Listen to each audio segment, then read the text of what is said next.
Can you hear me now? There it is. All right. Hey folks, Steven from LOJ here. Wanted to kick off a video series that a lot of folks have been asking about, basically anytime I make posts about the crazy Frontier you see right behind me there. I want to give a little history on this truck, why I built it in the first place, and how it ended up becoming what it is now. And I'm going to do maybe it'll be a 6-part, maybe it'll be a 7-part series, we'll see. But for those of you that don't know anything about the truck that is parked right behind me right here, and by parked I mean sitting on the lift getting worked on, because I feel like that's all we do to it between events. It is a 2005 Nissan Frontier pickup truck. 2005 was the first year of this body style that they made forever. I think they made these from 05 to 21, so like a 16, 17 year run. And why did I build a Nissan Frontier with a twin turbo LS and all-wheel drive and all sorts of other craziness in it? I guess the short answer is I like to build weird stuff, and the slightly longer answer is LOJ was starting to produce LS swap parts for the Frontier and Pathfinder and Xterra platforms, which are all the same, more or less. And I wanted to build a vehicle that I could park in my booth at shows like LS Fest that would draw people's attention and basically start conversations, and we could talk about the potential of swapping these vehicles. And it worked. I mean, that's what I built it for. I brought it to LS Fest in 2021, and it got a lot of great attention at that show. Talked to a lot of folks about these kits. It was exciting, it was fun. I also decided at that event to autocross it. I had a bunch of buddies coming with me to that show that were able to help me out working in the booth, and that freed up some time for me, so I decided to autocross it. I've been autocrossing for a long time, 20 plus years, and decided I wanted to have some fun at this show and not just sit in my booth the entire time. So basically ran that at the autocross at Beach Bend.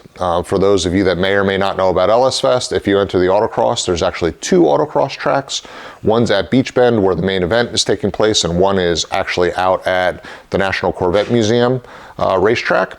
And you get to run both, but I didn't. I just ran what was at Beach Bend because I wanted to be close to my booth in the event that I needed to speak to somebody or something happened and I needed to be there.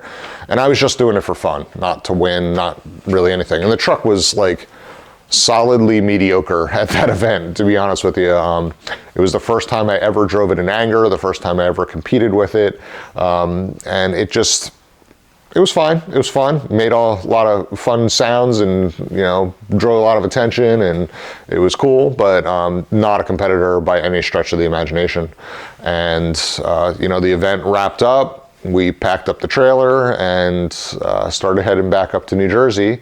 And gosh, I want to say first or second week of October, I got a phone call from Carrie at FM3 Marketing, and she, basically said, "Hey, is this Steven from LS Fest with the Frontier?" I said, "Yeah, it is." And she said, "This is Carrie from FM3 Marketing. Did you know that you won the Spirit of the Event Award at LS Fest?" And I said, "What's the Spirit of the Event Award?" Because I had no idea what it is or that I won anything. The award ceremony, basically, I was packing my truck up to leave, packing my booth, my tents, all that stuff up, and wasn't really concerned about that because the truck was not fast. I didn't think I won anything. Well, it turns out FM3 Marketing handles the LS Fest events. They also handle all of the Optima Ultimate Streetcar events, and they handle other stuff too. They're a huge marketing company, but they give out what they call the Spirit of the Event Award, which gets you an invitation to race at the Optima Ultimate Streetcar Invitational at SEMA in Las Vegas. Now, SEMA is the first week of November. This was like the first or second week of October. I was finding this out, and she said, "Will you be at SEMA?" And I said, "How soon do you need to know?" And she said, "By tomorrow." So I said, "Let me ask my wife." I asked my wife. She said, "This is a great opportunity. We got to make it happen." So we did.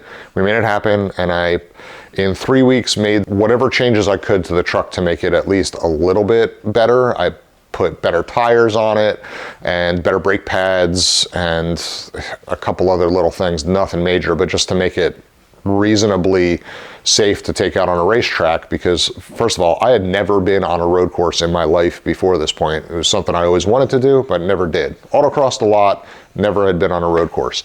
So, packed the truck up, went out to SEMA, and had another solidly mediocre performance. The truck was, mid-pack pretty much everywhere or bottom end, depending what segment of the event. And it was my first introduction to an Optima Ultimate Street Car event. So I kind of got the bug. I thought this was really cool. I had a lot of fun. Maybe I should try to make a go at this for the 2022 season. Find some East Coast events, register for those, get the truck out, see how it stacks up once I really try to dial it in and actually make it work. Basically, over the winter of 2021, 2022, we made more changes to the truck. Bigger brakes, more safety stuff, basically. Put better seats in it with harness bars and harnesses and upgrades to the braking system, put an AccuSump in it for better oil control. Nothing to make more power, just to make it work better on the track and be safer on the track. And then I went racing in 2022. And Charlotte in March of 2022 was my first event with the truck, with Optima, for that season. It was an interesting event, learned a lot, had a lot of fun, and ended up, I think, third place in the truck class at that event. I can make a video just talking about that event if I wanted, but basically through the 2022 season, I kept making incremental changes to the truck. And I'll cover those in future videos, but I wanted to share with you guys a little bit of my journey with this vehicle and a little bit of an explanation of how it's come to be what it is now. And the idea I had for this series was to set it up the same way that Optima sets up their design and engineering judging. So for those of you that have no idea what an Optima Ultimate Street Car event is, how it's scored, any of those things, I'm going to give you a little bit of a crash course right now. So Optima Ultimate Street Car events are generally limited to a field of 100 cars or less, and a packed event will be 100 cars. Most events have about 80, 85 cars show up. At least that was my experience last year. Some events less, it really depends on the timing, where the event is, all those things, but that's really unimportant. The important thing to know is there are 5 segments to an Optima Ultimate Street Car event. And those 5 segments are design and engineering judging, a road rally, a stop-start challenge, an autocross challenge, and a road course challenge. And every car that registers for that event is raced against each other on the same scoreboard. So there's different classes. There's a truck class, which is what I run in. There's compact car class, there's sports car class, there's a GT car class, there's all different classes, and you can find all that info on Optima's website. I'll put a link down here for that. But basically, every car will go out and do the stop-start challenge. And the fastest vehicle in the stop-start challenge will get 100 points, and the slowest car will get, if there's 100 cars in the field, we'll get 1 point. Basically, every vehicle is put on a scoreboard. First place is 100, second place is 99, 98, 97, 96, et cetera, et cetera. So maybe at an event you go to, there's only 5 trucks, and maybe you're the second place truck in a certain portion, whether it's stop, start, autocross, or road course. Well, that doesn't mean you'll get 1 point less than the first place truck. You might get 10 points less or 20 points less. It depends how far ahead in the overall score across all of the vehicles that you placed. So the fastest truck might be 5th place and the second fastest truck might be 15th place, and that means he gets 10 points more than you. I hope that makes sense. But essentially at the end of the event, a perfect score would be 500 points. That would mean you got first place in all 5 things, so you got 100 points in all 5 things, and that means you have made the perfect score. I have never personally seen it happen. I've seen cars get very close. I've seen 499 points, 498 points, but I've never seen a perfect score. I'm sure it has happened, but I haven't personally seen it. And what happens with Optima is there's 6 or 7 events throughout the year, And you can go to one event, you can go to all 6 or 7 events, but to qualify for the Invitational in SEMA at the end of the year, you need to score first place or finish first place in your class at one event, and you get an automatic invite back to the Invitational at the end of the year. And to win your class championship for the year, you need to have the highest 2 event combined score in your class. So you don't have to run all 6 or 7 events to win your class for the year. You could theoretically run 2 events, score really, really well at those 2 events, and win your class for the year.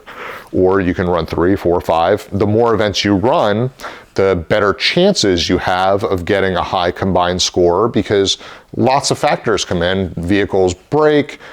Depending what other vehicles show up to an event, you can score better or worse, depending how fast the other cars in the field are. There's a lot of things that come into play. But last year I ran 3 events. I ran Charlotte in March, I ran Road America in June, I believe it was. Might have been May. No, it was May. And then I ran VIR in October. And my combined score from Road America and VIR was actually the highest overall score for the season in the truck class. And I won the truck class championship for Optima in my rookie season, which was unbelievable. I had a blast, and I was totally unexpected. And as the truck has evolved through the year and my driving skills have evolved through the year, clearly the truck got faster and I got faster, and had a ton of fun. And I picked up sponsors along the way. I can't thank all of them enough. The guys from Viking, the guys from Forge Line, VP Racing, G-Lock, all helped me out last year. And in the off season between last year and this year, I picked up a couple more sponsors. Motorhead Digital and Tick Performance came on board. So it's been a wild ride. I had no expectations for any of this to turn into what it has. This truck was not built to compete in the Ultimate Street Car Challenge. I can't stress that enough. It was built to sit in my booth and look cool. And it has turned into something I never intended it to turn into. So my idea for this video series, I mentioned before about how one of the segments of the Optima Challenge is design and engineering judging. Well, Optima judges are professionals from the industry. They change at every event. There's 3 judges, and those 3 judges are given 8 categories to look at on a vehicle. And I can't remember them off the top of my head, but I'm going to list them right here for you so you'll see them. And the idea is that you hit all 8 of those categories to explain to the judges how modified your vehicle is in all those areas over stock. And then the judges will evaluate those modifications, give you points, and at the end, you get a total score in design and engineering, and the person with the highest total score gets first place, the lowest total score gets last place, and everybody in between, and the first place person gets 100 points, second gets 99, et cetera, et cetera, et cetera. This truck does D&E very well.